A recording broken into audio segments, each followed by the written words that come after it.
Este é o Endoscopicamente Falando, o podcast da Sociedade Portuguesa de Endoscopia Digestiva. Olá a todos e a todas, bem-vindos a mais um episódio do Endoscopicamente Falando, o podcast da Sociedade Portuguesa de Endoscopia Digestiva.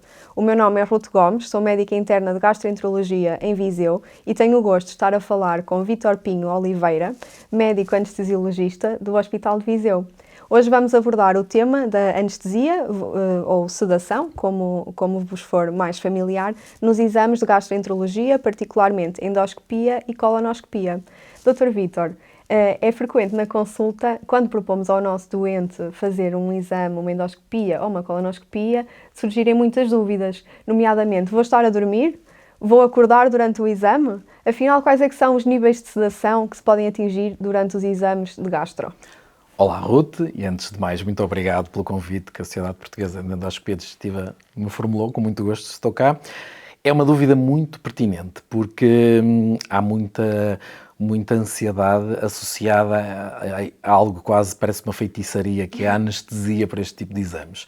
E a nossa função como médicos anestesistas é de criar uma bolha de proteção e de conforto que facilite a experiência para o médico gastroenterologista conseguir fazer exames mais completos, com melhor acuidade diagnóstica e proporcionar uma boa experiência para o nosso doente, para que haja conforto e até segurança. Quando nós falamos de sedação, é um exame, uma endoscopia com anestesia, não é? Nós estamos a falar de uma espécie de uma rampa de graus de profundidade de sono, sono assim aqui com muitas aspas, que nós vamos usando medicamentos que vão induzir esse sono e que vão fazer com que o doente esteja cada vez menos atento e menos consciente da invasão que é um exame que não é necessariamente... Há doentes que têm graus de variabilidade de tolerância, mas nós nunca sabemos como é que o doente vai reagir e como é que se vai comportar, então vamos fracionando, administrando essas drogas que se proporcionam o sono de uma maneira gradativa à medida que o doente vai adormecendo, falando de uma maneira muito, muito simplista.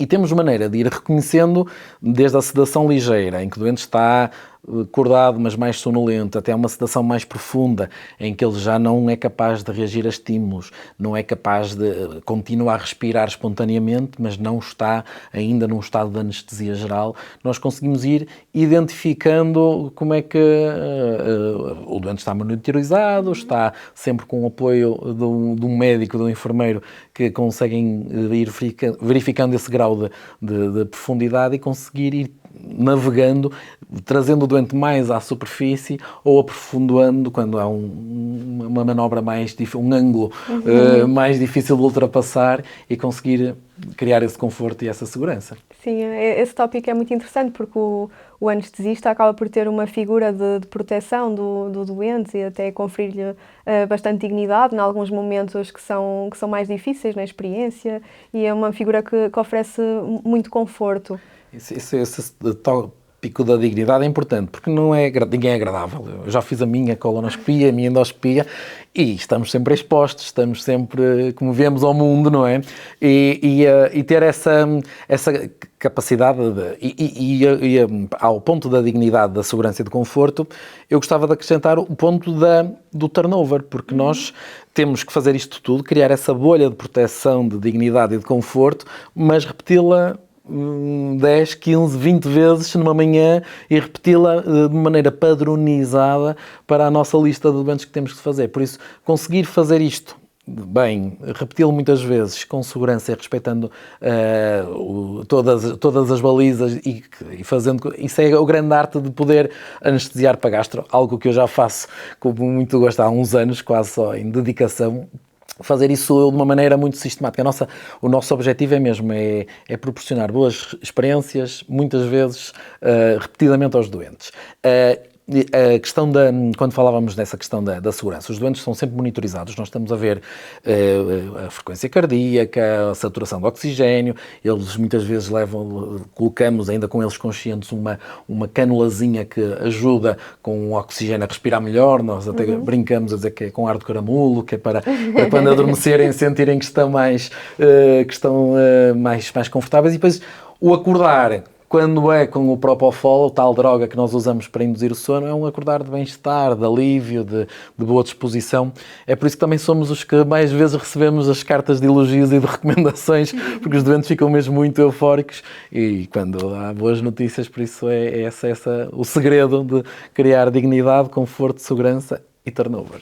Relativamente a esse tópico da anestesia, muitas vezes dita geral, é que é a expectativa do doente em que vai estar completamente a dormir. Há às vezes a dúvida se vou ser intubado?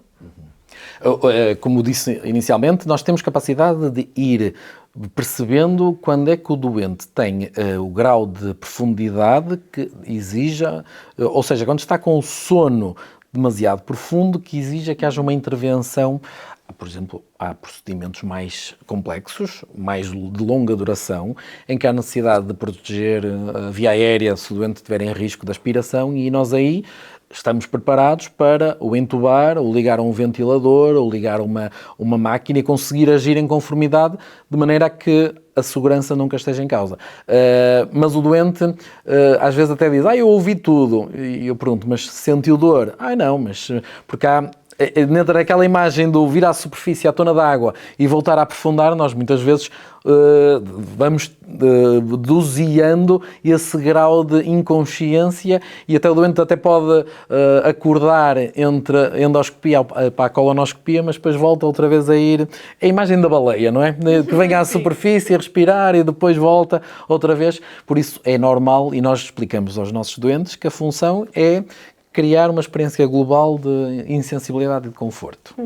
Relativamente a essa questão da insensibilidade, às vezes surge a questão, a preocupação, que é, então, se me vão tirar a capacidade de me exprimir, não é? Vou estar a dormir, então, e a possibilidade de acontecer um evento adverso? Se eu não puder comunicar à equipa médica, à equipa de enfermagem que estou a sentir dor, como é que eles vão saber que aconteceu um evento adverso? Isso é uma boa questão, porque nós trabalhamos para que corra bem 100% das vezes. Nós não estamos a trabalhar para que hajam efeitos adversos. E quando eles existem, e estão descritos, também não é o facto do doente estar anestesiado ou sedado que vai fazer com que o efeito adverso não seja detectado, porque a dor, as alterações vão, assim que o doente volte à superfície, à consciência, vai ter as queixas que nos fazem suspeitar e estarmos preparados para conseguir depois dar continuidade e resolver esse problema ao doente. Por isso, é um mito muito frequente achar que o estar anestesiado vai inibir um diagnóstico de uma complicação. Nós temos que, e no século XXI, é expectável que a medicina propicione a experiência de conforto e de segurança. Não vamos estar a infligir dor a um doente só porque vamos melhorar a acuidade de uma complicação. Nós vamos trabalhar de uma maneira segura, sistematizada, padronizada e com protocolos de reconhecimento das complicações e capacidade de encaminhar o doente para a resolução da complicação, mas não deixar de... Não é digno no século XXI. Não. Claro, sim. Acho que é interessante descomplicar essa perspectiva, muitas vezes essa ideia algo obscura, porque é uma coisa que se calhar não temos tanto contacto, não sabemos muito bem o que é que a anestesia faz. Isso é verdade para nós, profissionais de saúde, como é aplicável à população em geral, não é? Portanto, é natural que surjam questões. Nesse sentido, quem é que precisa de ser avaliado pelo médico anestesista antes de um procedimento como uma endoscopia ou colonoscopia? Todos nós precisamos de ser avaliados antes do procedimento? Assim, a resposta é todos não, porque não, era difícil, não somos muitos, não é? Era difícil conseguir dar resposta a todos os doentes submetidos a endoscopias digestivas. Doentes que devem ser referenciados para a consulta de anestesia antes de um exame endoscópico. Doentes que tenham alterações da via aérea, ou cicatrizes, ou queimaduras, ou algo que nos faça pensar que se eu tiver que entubar este doente ou abordar, ter que o ligar a um ventilador, uma via aérea mais invasiva, possa ter complicações, e isso deve ser referenciado. Doentes que tenham patologia respiratória, por exemplo, doentes muito obesos, que fazem um CPAP em casa, com síndromes da apneia obstrutiva do sono, que façam um oxigênio de longa duração em casa, deverão também ser avaliados, porque são aqueles doentes que depois, no recobro do pós-exame, nos vão exigir outro tipo de grau de vigilância, tempo até de vigilância para perceber que o fármaco já saiu de circulação e que o doente já é capaz. Podemos ter que usar os aparelhos de CPAP no pós-operatório. São assim esses grandes doentes, e claro, doentes que tenham doenças neuromusculares, ou miopatias, ou às vezes doentes com essas doenças mais dos distúrbios ventilatórios, são aqueles que devem estar sinalizados e devem ser enviados a uma avaliação pré-anestésica antes do exame, de forma a que se consiga acautelar o risco, para nós podermos estar preparados quando tivermos que anestesiar, seja de uma sedação ligeira, seja uma sedação mais profunda, este doente, conseguimos ter os recursos necessários. E isto leva-nos para o sítio que, muitas das vezes, a anestesia para exames endoscópicos é feita em gabinetes que não são hospitalares, mesmo dentro do hospital, a nossa unidade é longe do bloco operatório, ou seja, temos que preparar o ambiente onde estamos com o grau de segurança que nos permita acautelar as complicações que possam surgir. Termos staff adequado, termos equipamentos de via aérea avançada, de via aérea difícil adequado, por isso esses doentes são os doentes que nós precisamos de uma questão de preparação, como em tudo, não é? Relativamente à segurança, todos os doentes devem fazer análises, raio-x de tórax, eletrocardiograma antes do procedimento?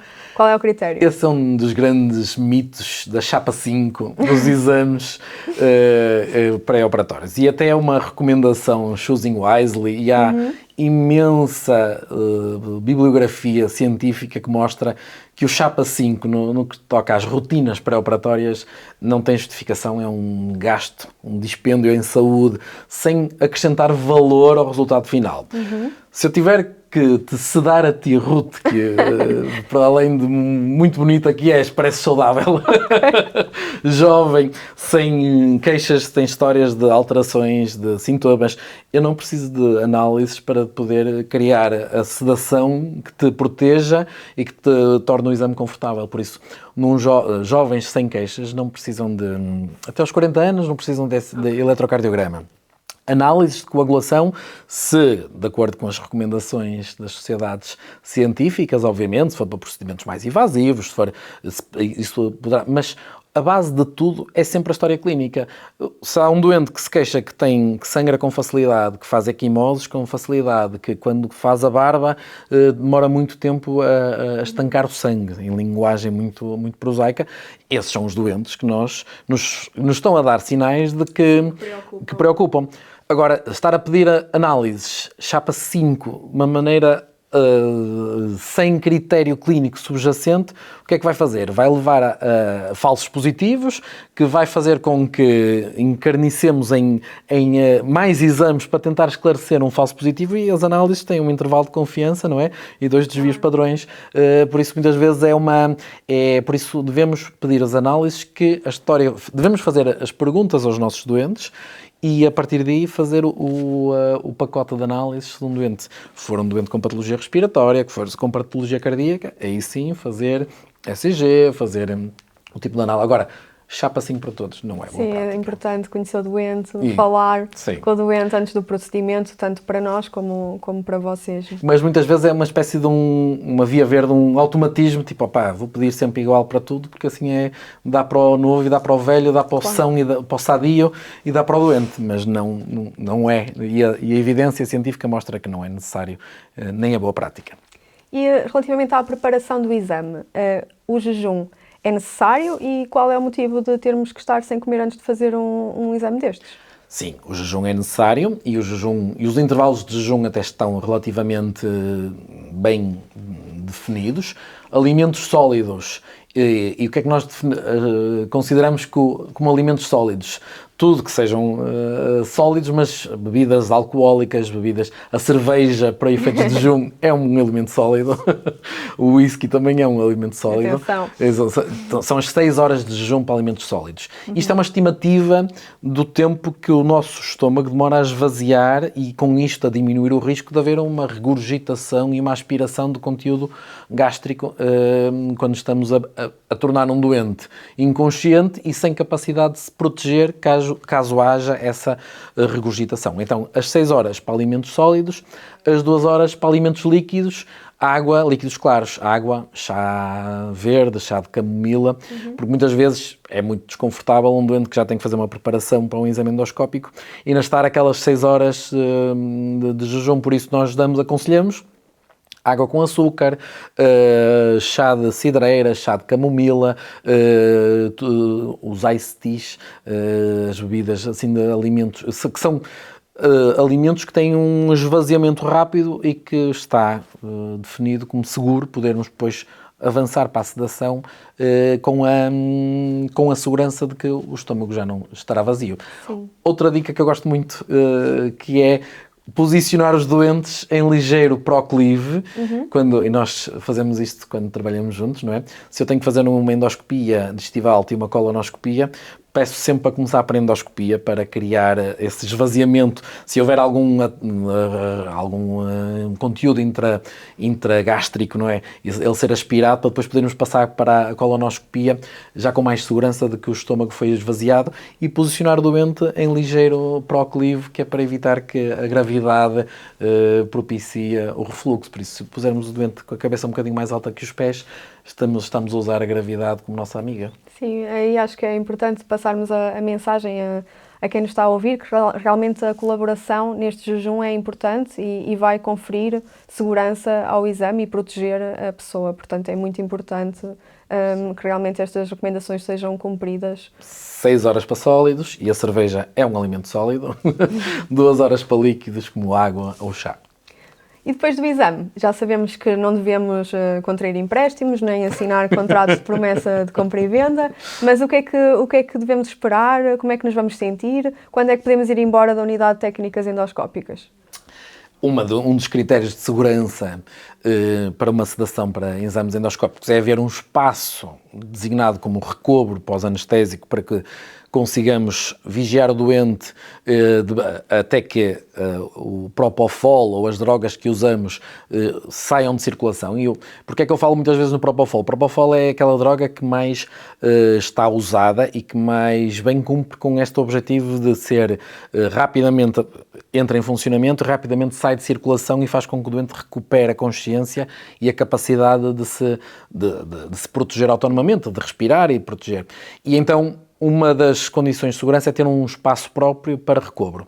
E depois do exame, o doente muitas vezes já poderá vir semi-acordado, fica a recuperar nesse recobro até estar devidamente acordado. Nós damos uma bebida, uma refeição ligeira, vemos que o doente mantenha, que está capaz de estar consciente, mas como tu dizes e bem, não convém sair lá e ir assinar um contrato de uma casa de compra e venda ou ir conduzir o próprio carro, que é por isso que pedimos sempre, porque pode haver algum efeito residual ou algum efeito cumulativo.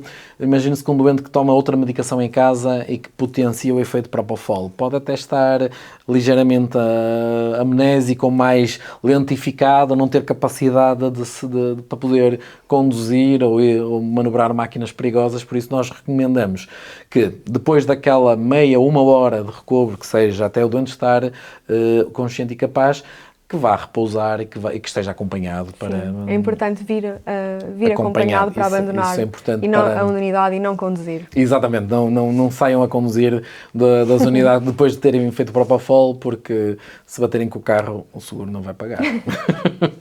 Bem, para terminar, quais é que são assim as pérolas que não vêm nos livros de anestesiologia e que melhoram a experiência dos doentes que vão fazer exames de gastroenterologia? Essa é uma ótima pergunta. As pérolas que não vêm nos livros. O Propofol tem um senão, que é, ao ser injetado numa veia, arde um bocadinho, pica. Eu gosto, por exemplo, de adicionar lidocaína, 1,5 miligramas por quilo, não é? Da lidocaína do Propofol faz com que essa dor seja muito diminuída, por isso lidocaína com o Propofol ajuda a tornar a experiência ainda mais positiva e ainda mais agradável, porque é um sono induzido sem o doente muitas vezes a perceber. E acontece frequentemente que o doente está a falar connosco e depois começa a lentificar e até adormece a contar a história, e é sinal de que nem se apercebeu de que foi sedado.